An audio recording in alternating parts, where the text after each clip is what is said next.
এইবাৰ দুইখন হাতৰ এনেকে কৰি হয়নে নহয় আমাৰ পইচাৰে হয়নে নহয় তেতিয়াহ'লে হিমন্ত বিশ্ব আৰু পীযুষ হাজৰিকাই লাহৰী ঘাটত এটা মথাউৰি বন্ধাই দিলে আমি তেওঁক ভোট দিব লাগিব নেকি আপোনালোকে মনত পেলাওক এটা এটা কৈ সংখ্যালঘু মানুহৰ ঘৰ উচ্ছেদ কৰিছে কোনে বুলডোজাৰ পঠিয়াইছে কোনে আমাৰ ডেকা ল'ৰাবিলাকক ধৰি ধৰি নি পুলিচে বুকুত খুলিয়াই দিছে কোনে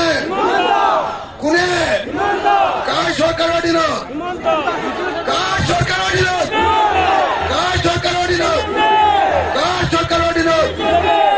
সংখ্যালঘু মানুহক সেকেন্ড ক্লাস সিটিজেন দাড়ি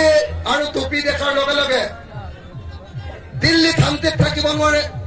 বেংগলোৰত শান্তিত থাকিব নোৱাৰে গুৱাহাটীলৈ শান্তিত গৈ কাম কৰিব নোৱাৰে ডিব্ৰুগড়লৈ শান্তিত গৈ কাম কৰিব নোৱাৰে শিৱসাগৰলৈ গৈ শান্তিত কাম কৰিব নোৱাৰে যোৰহাটত গৈ শান্তিত কাম কৰিব নোৱাৰে এই পৰিৱেশ সৃষ্টি কৰিছে কোনে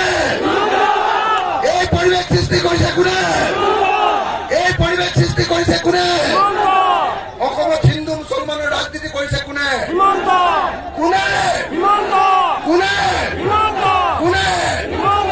আমাৰ নিৰাপত্তা বিঘ্নিত কৰিছে কোনে বিজেপিয়ে কৰিছে নে নাই হিমন্তৰ লগত আৰু এজন মানুহ আছে জানেনে কি নাম আৰু এজন আছে তেওঁৰ নামটো হ'ল বদৰুদ্দিন আজমল হয়নে নহয় কোন নামটো কি চাচা আৰু মামা আজিকালি দিছপুৰত মই যে দিছপুৰত থাকো মই গম পাই থাকো যিদিনা মামাৰ পিঠিত খজুৱতি উঠে চাচাক মাতি দিয়ে চাচাই গৈ এনেকে খজুৱাই দিয়ে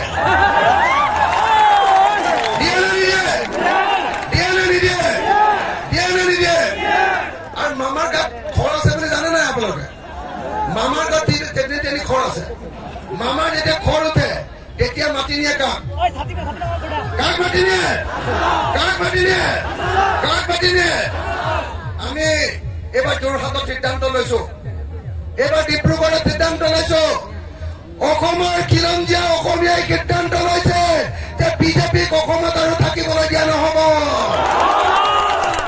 যোৰহাটত আমি গৌৰৱ গগৈ জিকাবলৈ সিদ্ধান্ত লৈছো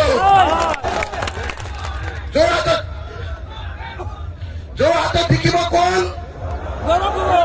জিকিব কোন যোৰহাটৰ সকলো খিলঞ্জীয়া অসমীয়াই সিদ্ধান্ত লৈছে যে এইবাৰ গৌৰৱ গগৈ জিকোৱা হবনে নহব ডিব্ৰুগড়ত সিদ্ধান্ত লৈছে যে কোনো খিলঞ্জীয়া মানুহে বিজেপিক ভোট নিদিয়ে আপোনালোকে খবৰ লওক অখিল গগৈ গৌৰৱ গগৈ লুৰিণজ্যোতি গগৈ এই তিনিজন গগৈ লগ লাগি সিদ্ধান্ত লৈছো কি বুলি সিদ্ধান্ত লৈছো অহা 2026 চনত বিজেপি চৰকাৰখনক আমি ব্ৰহ্মপুত্ৰ নদীত উটুৱাই দিম ভাল মানে বেয়া হব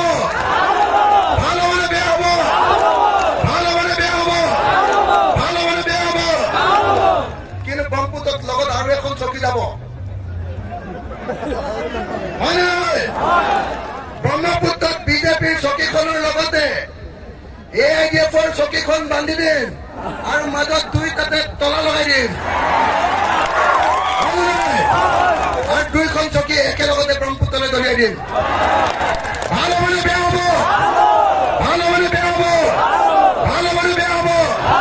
যিমান দিন বদৰুদ্দিন আজমল থাকিব সিমান দিন হিমন্ত বিশ্ব শৰ্মা থাকিব হয়নে নহয় যিমান দিন AIDF থাকিব সিমান দিন বিজেপি থাকিব হয়নে নহয় এটা হিন্দু মৌলবাদী দল আৰু আন এটা মুছলমান মৌলবাদী দল এই দুইটা দলকে আমি ব্ৰহ্মপুত্ৰত উটুৱাই দিব লাগিব আৰু ধৰ্ম নিৰপেক্ষ দলবিলাকে আমি দেশত শাসন কৰিব লাগিব হয়নে নহয়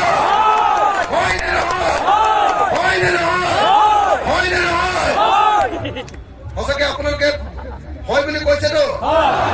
যদি সঁচাকে কৈছে 26 চনত বিজেপিক উৰুৱাই দিবৰ কাৰণে মই সকলোকে হাতখন দাঙি অকমান ওপৰলৈ অলপ থিয় হৈ যাওক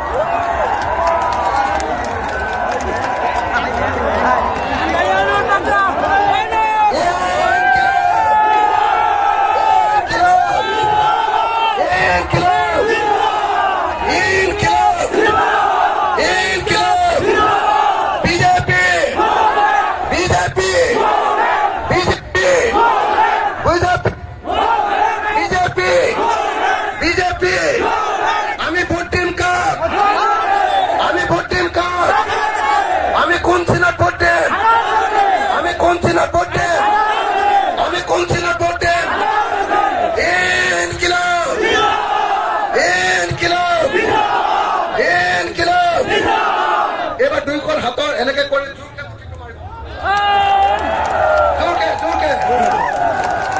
আমি এটা শপত ল'ম সংকল্প ল'ম যে বিজেপি চৰকাৰ হৰুৱাম বুলি সংকল্প ল'ম সকলোৱে হাতৰ মুঠি মই কৈ যাম সকলোৱে গাব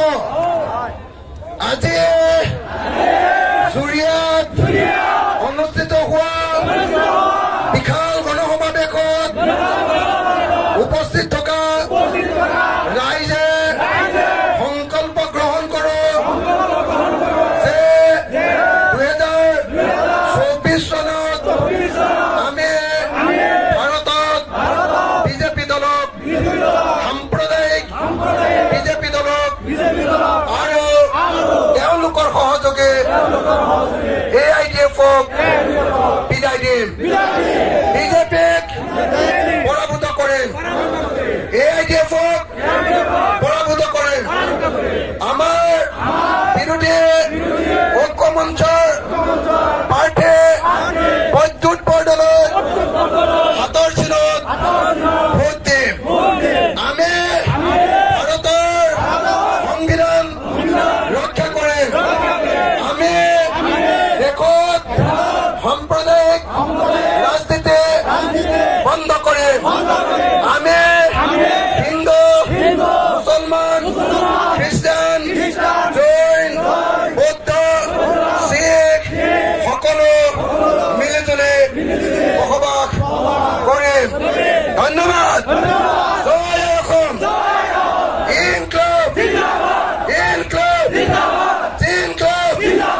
ইনকলাব সকলো বহি দিয়ক নুৰুল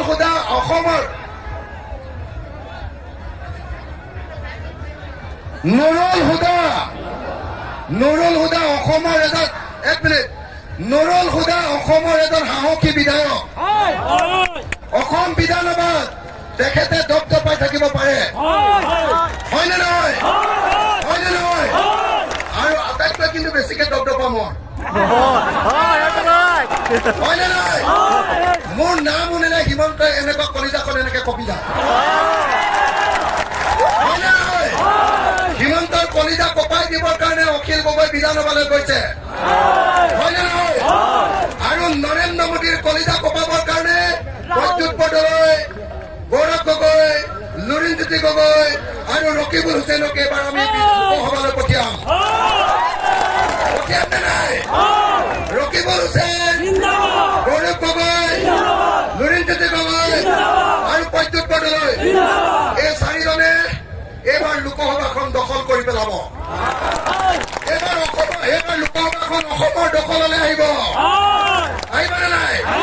আৰু নুৰুল হুদা অখিল গগৈ আমি বিলাকে লগ লাগি বিধানসভাখন সম্পূৰ্ণৰূপে দখল কৰি পেলাব হ'বনে নাই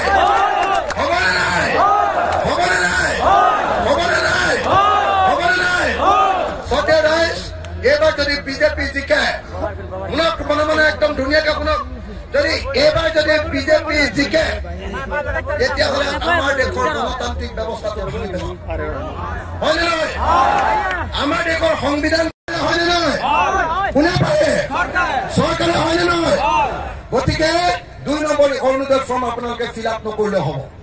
2 নম্বৰ সেইখন 2 নম্বৰ বুলি এইকাৰণে ধৰিব পাৰি যে সেই যিখন ফৰ্ম দিছে বিজেপিৰ ফৰ্ম তাত আচল বস্তুটো অৰ্থাৎ বেংক একাউণ্টটো লিখিবৰ কাৰণে জাগা নাই হয়নে নহয় অৰুণোদয় পাবলৈ হ'লে মেইন বস্তু বেংক একাউণ্ট হয়নে নহয় বিজেপিৰ বেংক একাউণ্ট লিখিবৰ কাৰণে ঠাই আছে নেকি অৰুণোদয় ফৰ্মখনত মিছা কথা ঠেংচুটি এনে 2 নম্বৰ ফৰ্ম উলিয়াবলৈ যাওঁতে বেংক একাউণ্টৰ কাৰণে জাগা ৰাখিবলৈকে পাহৰি গ'ল বেচেৰাহঁতে হয়নে নহয় কিন্তু মই মহিলাসকলক জনাব খোজো এটা ভাল খবৰ আছে অসম বিধানসভাত সিদ্ধান্ত হৈছে মই অসম বিধানসভাৰ বিধায়ক হয়নে নহয় মই MLA হয়নে নহয়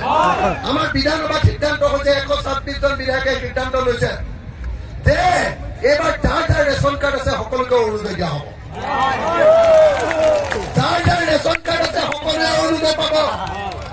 বিজেপিয়ে পাব কংগ্ৰেছে পাব ADPয়ে পাব ৰাইজৰ দলে পাব AJPয়ে পাব সকলোৱে এবাৰ অৰুণোদয় পাব অৰুণোদয় পাবৰ কাৰণে বিজেপিক তেল মৰাৰ কোনো প্ৰয়োজন নাই ৰাইজ বুজি পালেনে আপোনালোকক নুৰুল হুদাই অৰুণোদয় দিব এই সমষ্টিত সকলোৱে নুৰুল হুদাই অৰুণোদয় দিব অৰুণোদয় ফৰ্মখনত নুৰুল হুদাই চহী কৰিলেহে আপোনালোকে অৰুণোদয় পাব হিমন্ত মোমাই চহী কৰিলে নহব দেই নিজৰ এমএলএ চহী কৰিব লাগিব জানেনে নাই নিজৰ এমএলএ চহী কৰিব লাগিব জানেনে নাই বিজেপি গৌবেগ হিমন্ত বিশ্ব মুৰ্দাবাদ বিজেপি গৌবেগ সাম্প্ৰদায়িক বিজেপি গৌবেগ আৰু আমাৰ লাখপতি বাইদেউ পাইছে নেকি কোনোবা লাখপতি বাইদেউ আহিছে নেকি কোনোবা 10,000 টকা পালে নেকি কোনোবাই 10,000 টকা দিম বুলি কৈ 20খন মানুহৰ মিটিঙলৈ নি এতিয়ালৈকে মহিলাবিলাকৰ 7জন মান চেণ্ডেল ছিঙি গ'ল হয়নে নহয় 10,000 টকা নাপায়হে হয়নে নহয় মই আপোনালোকক কৈ যাওঁ 10,000 টকা পাবৰ কাৰণে বিজেপি কৰাৰ কোনো প্ৰয়োজন নাই 10,000 টকা পাবৰ কাৰণে কেৱল আৰু কেৱল আত্মসহায়ক গোটত নামটো ভৰাব লাগিব আৰু 2 নম্বৰ আত্মসহায়ক গোটৰ নামটো ভৰোৱাৰ পাছত এই 10,000 টকাটোৱে কি কাম কৰিব কাগজ এখনত লিখি ব্লকত জমা দিলে হ'ল তেতিয়াহ'লে বিজেপিও 10,000 পাব কংগ্ৰেছেও 10,000 পাব ৰাইজৰ দলেও 10,000 কোটি টকাহে মাৰিলে বাকী 10,500 কোটি টকা ধাৰ কেতিয়া মাৰিব তেতিয়া ক'লে বোলে মাৰিম নহয় তই কেলে ইমান উৎপাত কৰি থাক বুজিছে নাই মুঠতে শান্তিত থাকিবলৈ নিও এইবাৰ মোমাই এখন আইন আনিছিলে বিল আইন আনি ক'লে বোলে তন্ত মন্ত কৰা সকলোকে জেলত দিম মই মোমাই সুধিলো বোলে মোমাই আপোনাৰ হাতত যে ৰঙা সূতাবিলাক আছে আপুনি জেলত যাবনে নাযায় বুজিলে নাই মই সুধিলো যে আপোনাৰ হাতত যে 5টা আঙুলিত 6টা আঙুঠি আছে আপুনি যে তন্ত মন্ত কৰা আঙুঠি লৈছে আপুনি জেলত যাবনে নাযায় নাই তেতিয়া মোমাই কি ক'লে জানে নাই মোমাই বোলে এইটো অখিল নামৰ ৰাহুটোৰ পৰা বাচিবৰ কাৰণে আৰু মোৰ পৰিয়ালক মোৰ বোলে পত্নী আৰু মোৰ ল'ৰা ছোৱালীকেইটাক বচাবৰ কাৰণেহে মই বোলে এনেকে ৰঙা সূতা পিন্ধিছো তাৰমানে মোমাই কিমান ভয় কৰে গম পাইছেনে নাই কালে ভয় কৰে মোমাই কলিজা কপাবৰ কাৰণে এটা অখিল গগৈ যথেষ্ট গৌৰৱ গগৈ লুৰিণজ্যোতি গগৈ আৰু ৰকিবুল হুছেইনক আমি দিল্লীলৈ পঠিয়াই দিছো এইবাৰ এই 4জনে গৈ দিল্লী কপাই তুলিব দিল্লী হ'ব এবাৰ অসমৰ হয়নে নহয় এইবাৰ অসমে দিল্লীত দপদপাই থাকিব আপোনালোকে প্ৰদ্যুৎ পেটেলক ভোট দিব নে নিদিয়ে ইয়াত কোনোবাই বিজেপিক ভোট দিব নেকি